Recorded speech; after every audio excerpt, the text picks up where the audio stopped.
자, 안녕하십니까. 2학기 한국사 내신 대비 일제강점기 연표 특강 강의 소개해드리러 온 신철민이라고 합니다. 반갑습니다. 제 소개 먼저 간단하게 드리자면 저는 대치미래탐구라고 하는 학원 그리고 신동철의 생각의 차이 학원에서 중고등 한국사, 통합사회 및 여러 가지 사회탐구 과목도 현재 강의를 좀 하고 있습니다. 현재 고덕 신동철의 생각의 차이 학원에서는 1학년 내신 한국사, 통합사회 강의를 쭉 맡아서 좀 진행을 하고 있습니다. 자, 이제 한국사 본격적으로 좀 설명을 드릴 건데 아마 1학기 때 이런 방식으로 평가가 많이 진행이 됐을 겁니다. 334라든지 뭐 아니면 2.5, 2.55라든지 학교별로 좀 다양한 평가 방식이 존재한다는 게 특징인데요. 수행평가 같은 경우에는 뭐 프린트를 잘 보관하고 있는지 성실하게 필기를 하고 있는지 또는 역할극 같은 아주 독특한 수행평가가 있다든지 하는데 다양한 방식으로 좀 진행이 되고 있습니다. 결국에 이런 수행평가들에서 웬만한 학생들은 거의 만점을 다 받는다는 걸 가정을 했을 때는 어찌됐건 간에 이런 시험, 지필고사에서 가능한 많은 점수를 얻어가는 게 등급의 좀 핵심이 될 것 같습니다. 그런데 이 암기 과목의 특성상 거의 만점을 맞지 못하면은 1등급을 받기가 좀 어렵다라고 하는 그런 맹점이 좀 있게 되겠죠. 자, 그런데 2학기 내신으로 좀 들어가게 될 경우에는 이 만점을 받기 위한 가장 중요한 키포인트는 아무래도 교과서 프린트를 꼼꼼하게 읽어야 된다는 이 너무 당연한 명제가 될 것 같습니다. 그런데 가끔은 이 킬러 문제라고 보통 부르죠. 그렇죠? 1등급을 구분하는 그런 문제들에서는 그냥 단순하게 교과서 프린트를 달달 외운다고 되지 않는 그런 유형들이 존재합니다.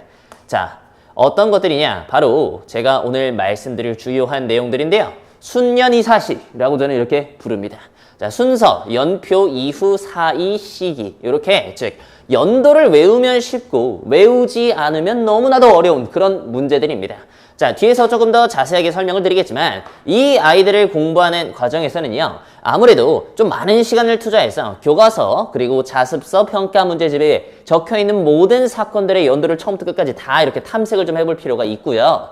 주요하다고 강조되는 그런 사건들이나 또는 처음부터 끝까지 한 중단원 내에 모두 연도가 이렇게 다 적혀있는 그런 곳들이 있습니다. 그런 곳에선 반드시 좀 연도를 암기해달라 라고 항상 부탁을 좀 하는 편입니다.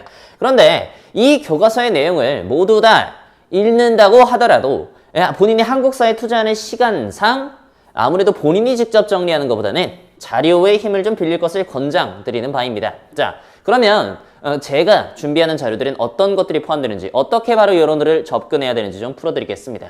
자, 첫 번째 제일 전형적인 유형입니다. 순서 문제죠. 자, 아래 사건들이 일어난 순서대로 옳게 배열하면 이라고 되어 있습니다.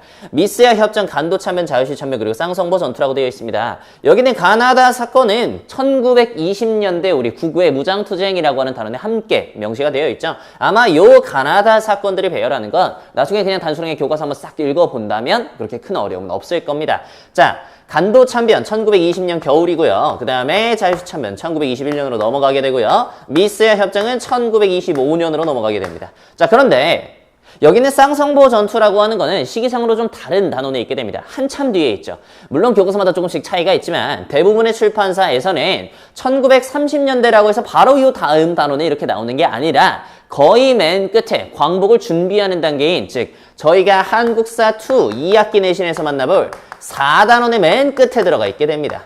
즉, 요 쌍성보 전투라고 하는 걸 이렇게 딱 봤을 때 본인이 길을 잃어버릴 수가 있다는 거예요. 이거 어디서 나왔지? 하면서. 네.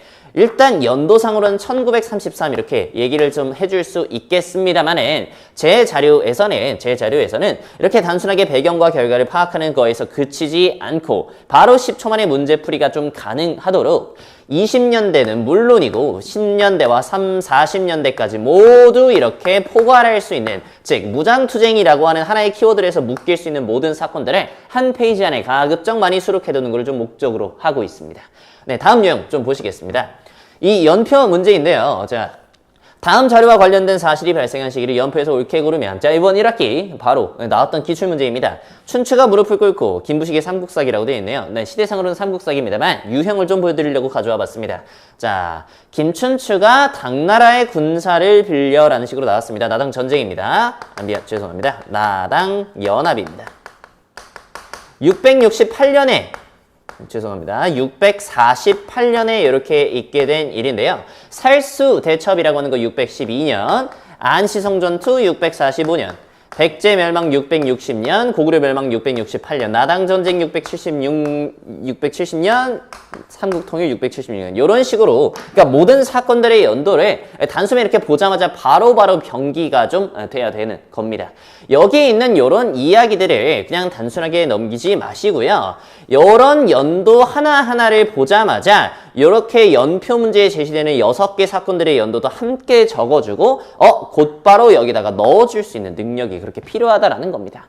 단순하게 안시성 전투가 끝나고 당나라의 황제는 굉장히 초조해졌고 신라 입장에서는 고구려와의 동맹이 실패했어. 따라서 이렇게 나당연합을 체결하게 된 배경이 생긴 거야. 라는 식으로 공부를 다 해주면 너무 좋겠지만 이런 문제들을 풀 때 그렇게 아주 구체적인 사실들이 필요하지 않습니다. 그냥 단순히 처음부터 끝까지 쫙 나열해놓고 연도 암기만 하더라도 10초 만에 남들이 다 어려워하는 킬러 유형을 곧바로 해결할 수 있는 겁니다.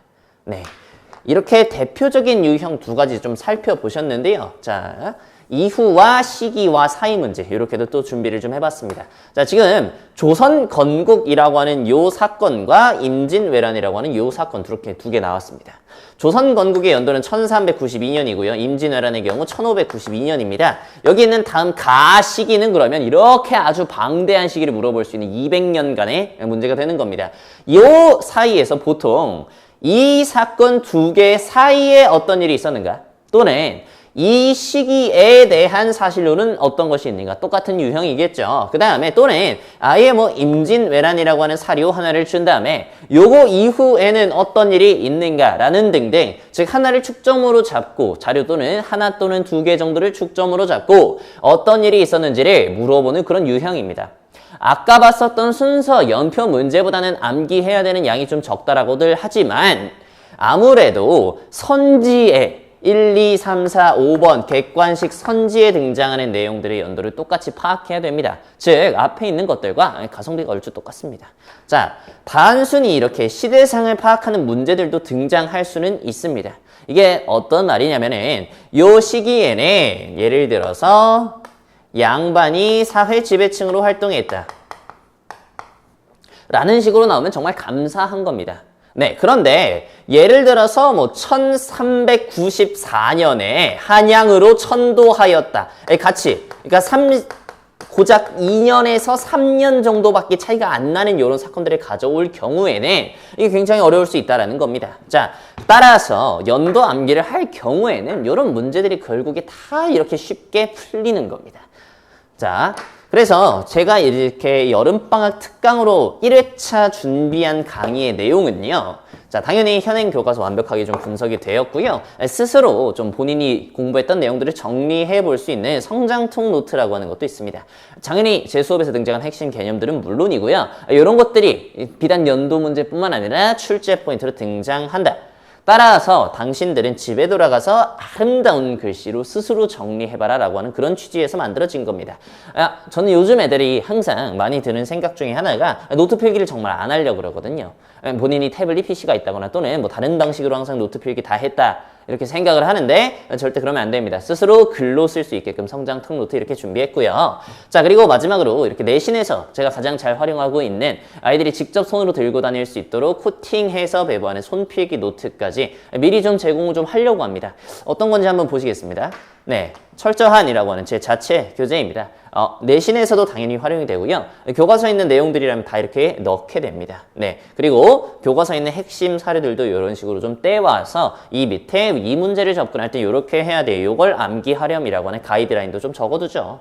자, 그 다음에 성장통과 손필기 노트인데요. 이게 이제 제 시그니처 자료 중에 하나입니다. 수업에서 등장하는 핵심 개념들이 예를 들어서 몽골의 침입과 원간섭기다라고 있다면 여기 있는 자 최씨 정권이라고 하는 사람들 뭘 만들었지? 이거에 대해서 설명해봐라고 본인이 직접 쓸 수 있게 했습니다. 그리고 또 다른 출제 패턴이 있다면 또 본인이 직접 쓸 수 있도록 마치 모든 것들을 다 서술형으로 이미 접근을 하면은 나중에 들어서 훨씬 더 편하게 접근할 수가 있게 되겠죠. 아주 좋은 공부 방법 중에 하나입니다. 자, 그 다음에 손필기 노트입니다. 당연히 제가 100% 수제작으로 다 만들고 있고요. 학생들이 잘 들고 다닐 수 있도록 항상 코팅해서 배부를 좀 하고 있습니다. 네, 미리 이런 자료들 만나보실 수 있습니다. 자, 그래서 저희 여름방학 때 방금까지 제가 설명드렸던 일제강점기 연표특강 다 이렇게 살펴보셨습니다. 여름방학 때 미리 어려운 유형 대비를 좀 하셨으면 좋겠습니다. 감사합니다.